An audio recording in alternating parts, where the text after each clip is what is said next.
मित्रों नमस्कार। भारत का विचार श्रृंखला के इस कार्यक्रम में आप सभी का स्वागत है। आज हम लोग राज्य के नीति निर्देशक सिद्धांतों के चैप्टर से अनुच्छेद 39 पर चर्चा करेंगे। मैं बता दूं कि अनुच्छेद 39 में एक संशोधन किया गया था और उसके क्लॉज एफ में 42वें संविधान संशोधन द्वारा नई चीज़ एक जोड़ी गई जो बच्चों के अधिकार से संबंधित है, और 39A भी डाला गया जो फ्री लीगल एड और जस्टिस की बात करता है। मैं हूँ व्यास जी। अनुच्छेद 39 पर चर्चा करने के पहले मैं ये कहना चाहूँगा कि अनुच्छेद 39 एक तरीके से इकोनॉमिक जस्टिस का मैग्ना कार्टा है। हमने अनुच्छेद 38 के क्रम में बात देखा कि वो सोशल जस्टिस की बात करता है, हालांकि वो पूरे जस्टिस की बात करता है, किंतु वह मूलतः असमानता को दूर करने की बात कर रहा है और उसमें आय के बीच जो असमानता है उसको रोकने की बात कही गई है।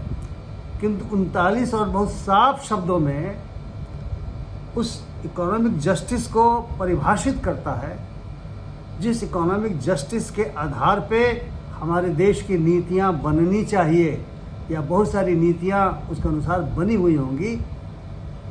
और आपको स्मरण होगा कि प्रेम्बल में जब हम जस्टिस की बात कह रहे हैं कि सभी नागरिकों को न्याय का हक हो, तो उसमें सोशल, इकोनॉमिक और पॉलिटिकल जस्टिस तीनों की बात आई है।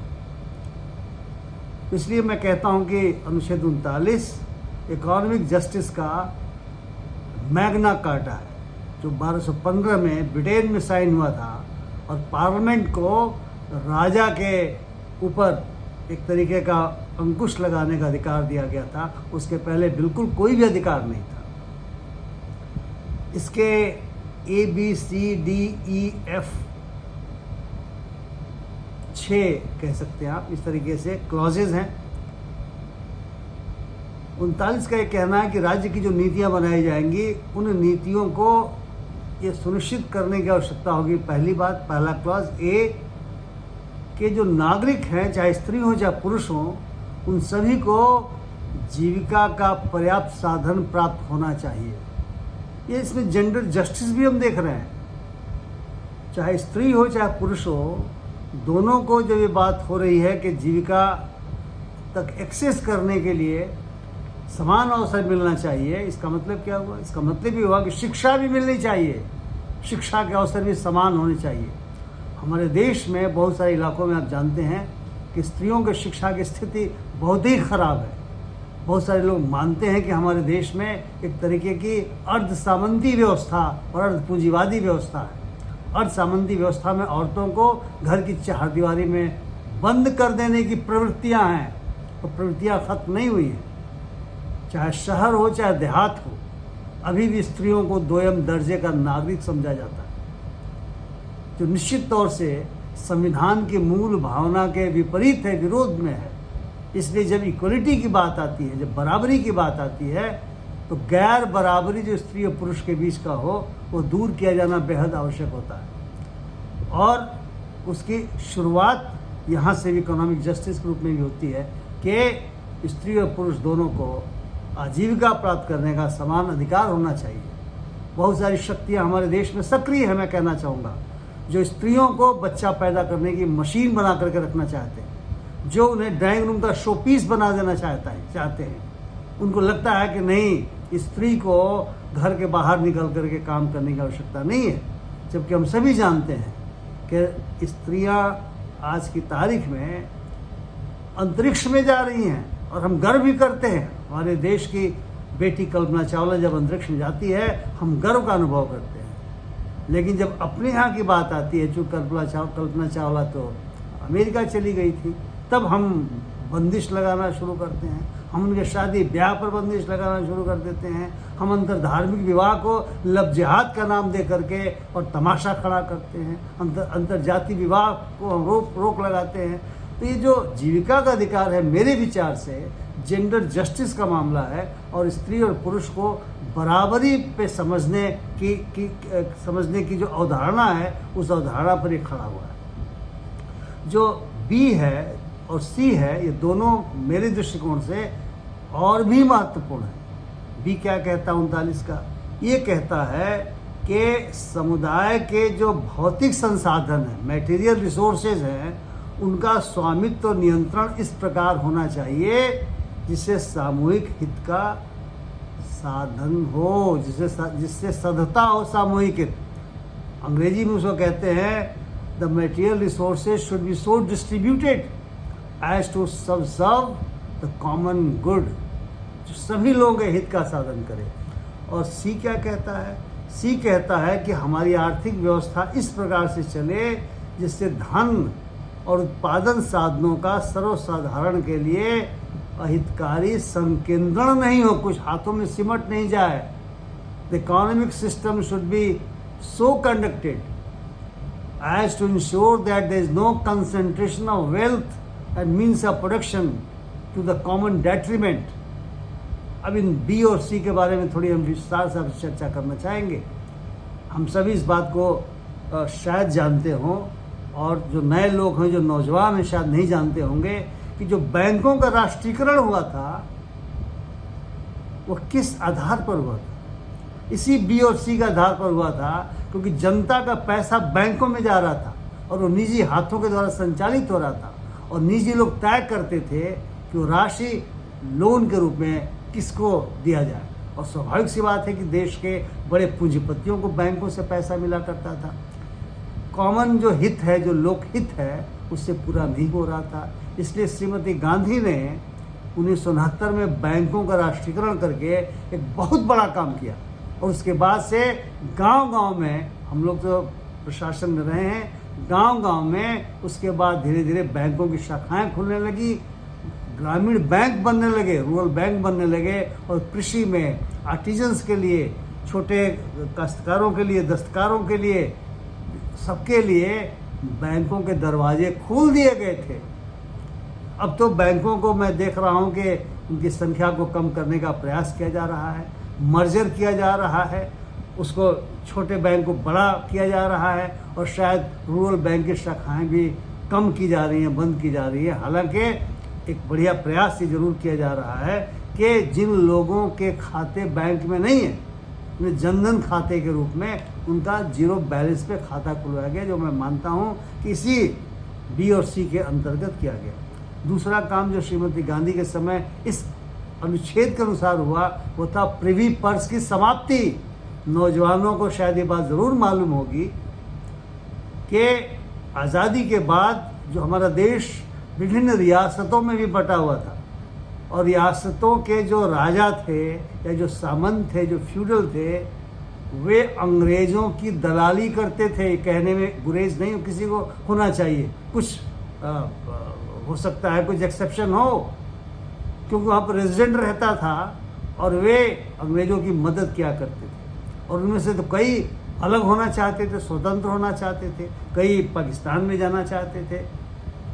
जब सरदार वल्लभ भाई पटेल ने एकीकरण किया, उन सबको जो नया देश बना, यूनियन बना, यूनियन ऑफ इंडिया बना, जिसको हम कहते हैं India, that is union of states, that is Bharat.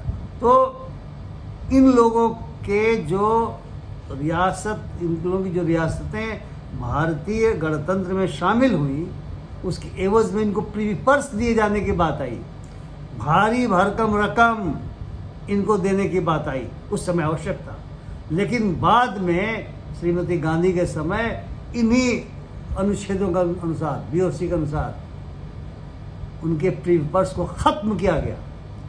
बहुत बवेला मचा, कोर्ट में केसेस गए, ये माना गया कि साहब ये जमींदार और ये बड़े बड़े रियासतों के राजा महाराजा, इनकी तो भूमिका ही कम हो रही है, ख़त्म हो रही है। बहुत सारे किलों को या बहुत सारे राजमहल जैसी जगहों को आज की तारीख में इन्होंने होटलों में तब्दील कर रखा है, लेकिन प्रीवी पर्स के रूप में जो रकम मिलती थी, विलासिता का जो जीवन जीते थे, उसके कारण वह रोक दिया गया, क्योंकि वो जनता के पैसे से जा रहा था।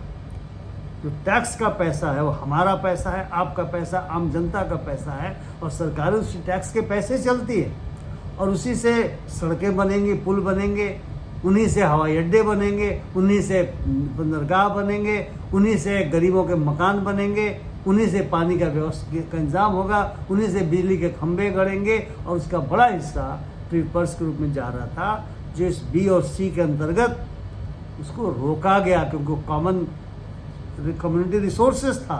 ये दो बड़े महत्वपूर्ण जो फैसले हुए थे, उन्होंने हिंदुस्तान की सूरत को बदलने में बहुत महत्वपूर्ण भूमिका का निर्वहन किया, और वह इसी कारण से हो सका क्योंकि हमारा संविधान ये कहता है, जो सी कहता है 39C के संपत्ति का केंद्रीकरण नहीं होना चाहिए।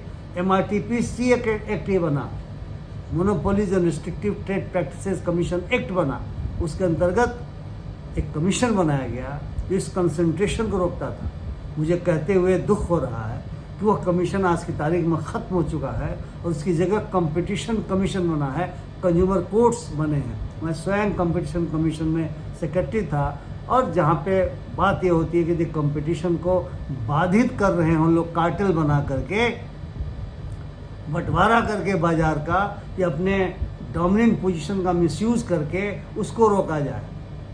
मोनोपोली को भी रोकने की बात आई है, लेकिन MRTPC साफ शब्दों में उस मोनोपोली को रोकने के लिए बनाया गया था। मैं नहीं जानता कि आज की तारीख में कंपटीशन कमीशन ने कितना रोका है, क्योंकि हम लोग तो ये देख पा रहे हैं कि कुछ लोगों को, मुट्ठी भर पूंजीपतियों को, जिनको हम क्रोनिक कैपिटलिस्ट कह सकते हैं, उनको पोर्ट दे दिए जा रहे हैं, उनको हवाई अड्डे दे दिए जा रहे हैं।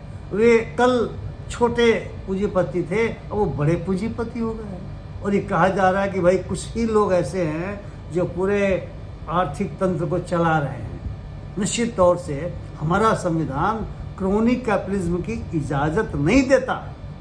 आपस में कंपटीशन हो, स्वस्थ प्रतिस्पर्धा हो, और स्वस्थ प्रतिस्पर्धा के आधार पे निश्चित तौर से धन का बंटवारा इस प्रकार से होना चाहिए, जिसको हम डिस्ट्रीब्यूटिव जस्टिस कहते हैं। ऐसा होना चाहिए कि आम लोगों की ज़िंदगी में सुधार हो। ये नहीं हो कि हमारे देश में इतने अरबपति बन गए और जो आम जनता है उसके पास साधनों का अभाव हो गया है। इसको हम गैप कहते हैं कि बहुत बड़ी जो असमानता का गैप है, उनको ख़त्म करने के लिए इन अनुच्छेदों की चाबुक या अंकुश हमारे सत्ता पर जो भी बैठता हो उसके ऊपर लगता रहा है, और लगना चाहिए। और ये अंकुश तभी लगता है जब जनता उठ के खड़ी होती है। अगर जनता चुपचाप पड़ी रहेगी, देखती रहेगी, तब तो कुछ होना जाना नहीं है, क्योंकि डेमोक्रेसी में जनता सुप्रीम होती है और संविधान सुप्रीम होता है। जो सत्ता है वो जनता से अपनी लेजिटिमेसी प्राप्त करती है, और संविधान के अनुसार वो उसको कार्रवाई करना है। जो 39 का जो डी है, वो डी ये कहता है कि जो हमारे वर्कर्स हैं, चाहे वो पुरुष हों, चाहे वो महिला हों, या बहुत ही टेंडर एज के बच्चे हों, उनके स्वास्थ्य का और उनके शक्ति का सही ढंग से उपयोग होना चाहिए, दुरुपयोग नहीं हो। और यह भी सुनिश्चित करने की आवश्यकता है कि आर्थिक कारणों से किसी को ऐसे रोजगार में नहीं जाना पड़े जो उनके आयु या शक्ति के अनुकूल न हो। यह ई था, यह 39E है। तो इसका मतलब ये हुआ कि जो हमारे वर्कमैन हैं, चाहे स्त्री हो चाहे पुरुष हो, जैसे हमने 39A में कहा कि सबका आजीविका का अधिकार है, तो वे फैक्ट्री में भी काम करेंगे, वो माइंस में भी काम करेंगे। इसलिए जो माइंस एक्ट है, ये जो फैक्ट्रीज एक्ट बनाया गया था, उन सभी में प्रावधान किया गया कि एक खास एज के कामगार ही उसमें प्रवेश कर सकते हैं। स्त्रियों के लिए विशेष उसमें व्यवस्था की गई, और यह सुनिश्चित करने के दृष्टिकोण से कि बहुत सारे कदम अभी उठाए जाने की आवश्यकता है कि आर्थिक विवशताओं की वजह से ऐसे काम में नहीं लग जाएं जो काम उचित नहीं है, जो उनके उम्र या स्ट्रेंथ शक्ति के अनुसार नहीं हो। अब जानते हैं कि आर्थिक विवशताओं के वजह से बहुत जगहों पे ऐसे काम लोगों को करने पड़ते हैं जो सही नहीं हो सकता। हम बच्चों को देखते हैं कि बच्चे कम उम्र के बच्चे होटलों में काम कर रहे हैं, रेस्टोरेंट में काम कर रहे हैं, लोगों के घरों में काम कर रहे हैं या कठिन काम कर रहे हैं। बाल श्रम अधिनियम बना है और उस बाल श्रम अधिनियम, हमारे समय तो हम लेबर डिपार्टमेंट में थे, नॉन कॉग्निजेबल ऑफेंस हुआ करता था और कुछ प्रोसेसेस में और कुछ एम्प्लॉयमेंट्स में उसको रोका गया था, बाकी में नहीं रोका गया था। अब अच्छी बात है कि बाल श्रम पूरी तरह से रोका गया। 18 साल तक के उम्र के बच्चों को बाल श्रमिक माना जा रहा है और वे जो हजार्डस ऑक्यूपेशंस उसमें तो बिल्कुल ही काम नहीं कर सकते। अपने घर का काम जरूर कर सकते हैं और ऑक्यूपेशनल जो हजार्डस ऑक्यूपेशंस है वो सारा है जो मैं बोल रहा हूँ। बच्चों का अधिकार तो शिक्षा का है। 21A में जो आर्टिकल हमने फंडामेंटल राइट्स के संदर्भों में कहा था वो शिक्षा का अधिकार देता है। तो बच्चों की जगह तो स्कूल में है, कॉलेज में है, बच्चों की जगह रेस्टोरेंट में नहीं है, बच्चों की जगह कारखानों में नहीं है, बच्चों की जगह माइंस में नहीं है और बच्चों की जगह निश्चित तौर से घरों में घरेलू नौकर के रूप में काम करने और अपमान बर्दाश्त करने के लिए नहीं है।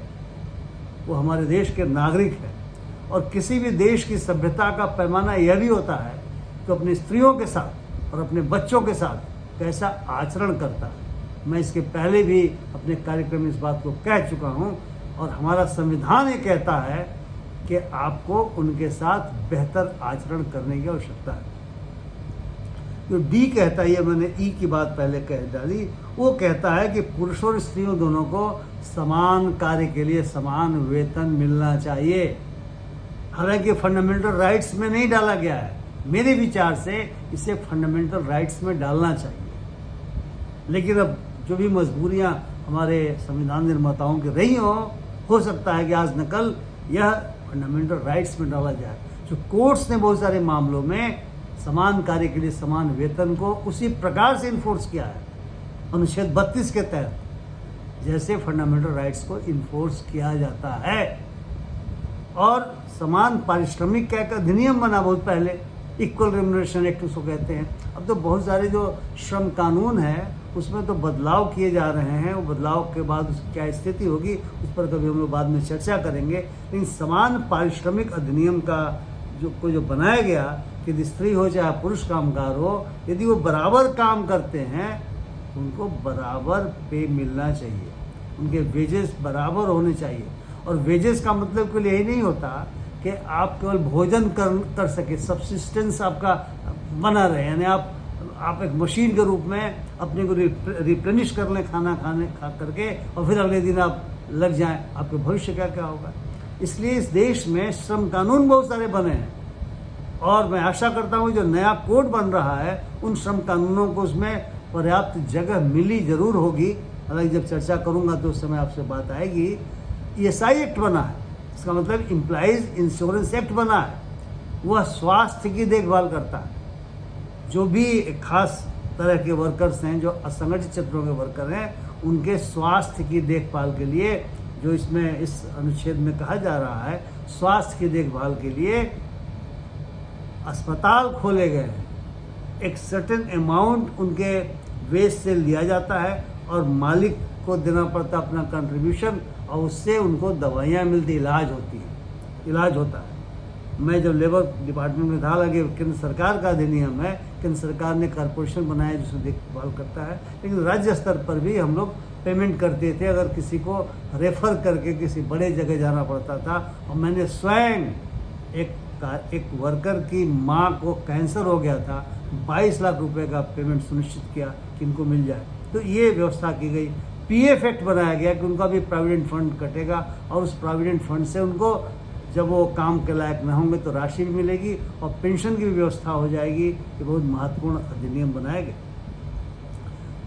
ESI एक्ट हो गया, PF एक्ट हो गया, ग्रेच्युटी मिलना है जैसा कि अन्य को मिलता है, तो वह सब कुछ इसी अनुच्छेद के कारण मिलता रहा है। और लास्ट का जो F है 39F, उसमें मैं चर्चा करूं कि जो बच्चों को के बारे में है कि गरिमापूर्ण वातावरण में, तो मैंने चाइल्ड लेबर एक्ट की बात करी।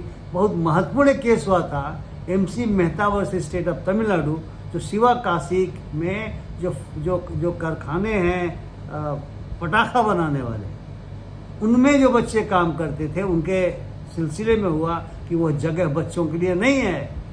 और उस केस में सुप्रीम कोर्ट ने काफ़ी इंस्ट्रक्शंस जारी किए और उसके अनुसार बच्चों को इस तरह के उद्योग धंधों से निकाल करके और उनका रिहेबिलिटेशन करना, उनका पुनर्वास करना है। मुझे खुशी है कहते हुए कि हमने बिहार में एक स्टेट एक्शन प्लान इस सिलसिले में बनाया था। मैं आशा करता हूं कि उसका अनुपालन किया जा रहा है। लेकिन गार्जियंस को भी बच्चों को काम में नहीं भेजना चाहिए।